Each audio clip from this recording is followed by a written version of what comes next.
চা বিক্রি থেকে গৃহশিক্ষকতা, অভাবের সংসারের হিমাংশু আজ সফল আইএএস। পরিচয় করুন এমন একজন মানুষের সঙ্গে যিনি সংসার চালাতে বাবার সঙ্গে চা বিক্রি করেছেন, টিউশনি পড়িয়েছেন, 3 বার ইউপিএসসি ক্র্যাক করেছেন, কোন রকম কোচিং ছাড়াই হয়েছেন আইএএস। একটি প্রবাদ আছে, নম্র মানুষের কাছে জীবনের উদ্দেশ্য ও সফলতার প্রতি এক আলাদা দৃষ্টিভঙ্গি রয়েছে, যা তাদেরকে জীবনের সফলতার উচ্চ শিখরে পৌঁছে দেয়।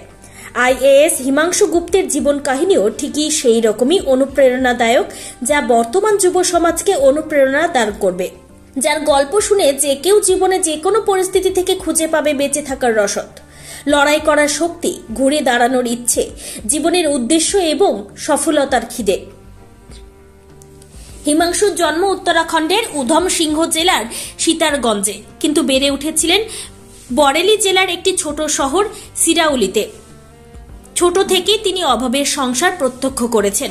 আর্থিক অসচ্ছলতা ছিল তার দৈনন্দিন জীবনের সঙ্গে। শৈশবেই তিনি টের পেয়েছিলেন তার জীবনের পথ একদমই সুগম হবে না। বুঝে গিয়েছিলেন বেড়ে উঠতে হবে এই ঘাত প্রতিঘাতের মধ্যে দিয়েই। হতদরিদ্র পরিবারে জন্মগ্রহণ করার কষ্ট তিনি অনুভব করেছিলেন সেই সময়ে, কিন্তু একদমই ভেঙে পড়েননি, অজুহাতও খোঁজেননি। স্কুলে যেতে তাকে দৈনিক 70 কিলোমিটার পথ অতিক্রম করতে হতো। পড়াশোনার পাশাপাশি বাবার চায়ের দোকানেও চা বিক্রি করত ছোট্ট হিমাংশু। পরবর্তীতে টিউশন পড়িয়ে সংসারে হাল ধরেছিলেন, কিন্তু কে জানতো সে জীবনে এত ঘাত প্রতিঘাতের সাথে প্রতিনিয়ত লড়াই করছে। চালচুলোহীন একরত্তি ছেলে যে কিনা চা বিক্রি করছে, সে একদিন সর্বভারতীয় স্তরের সবচেয়ে কঠিন পরীক্ষায় সফলতা অর্জন করবে, একবার নয় 3 বার, হয়ে উঠবে সমাজের মুখ, আইকন। সেটাই হয়েছে।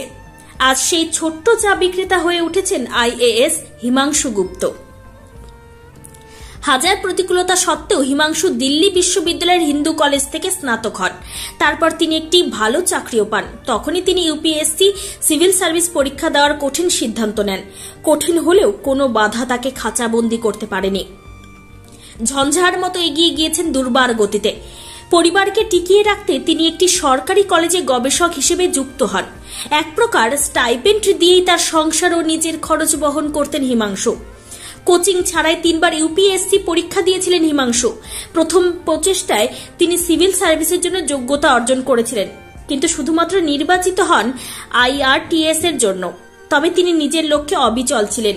মহাভারতে অর্জুনের একাগ্রতা ও কঠোর পরিশ্রমের ফলে যেভাবে গুরু দ্রোণাচার্যের প্রিয় হয়ে উঠেছিলেন এবং কাঠের পাখির গলায় একমাত্র অর্জুনই তীরের সঠিক আঘাত করতে সফল হয়েছিলেন, বাস্তবে হিমাংশুর কাহিনীও ঠিক সেই রকমই। অর্জুনের তীর যেমন সঠিক লক্ষ্যে আঘাত করেছিল, 2019 সালে ইউপিএসসি পরীক্ষায় ঠিক সেই রকমই সর্বভারতীয় 309তম স্থান দখল করে হয়ে উঠেছিলেন আইপিএস।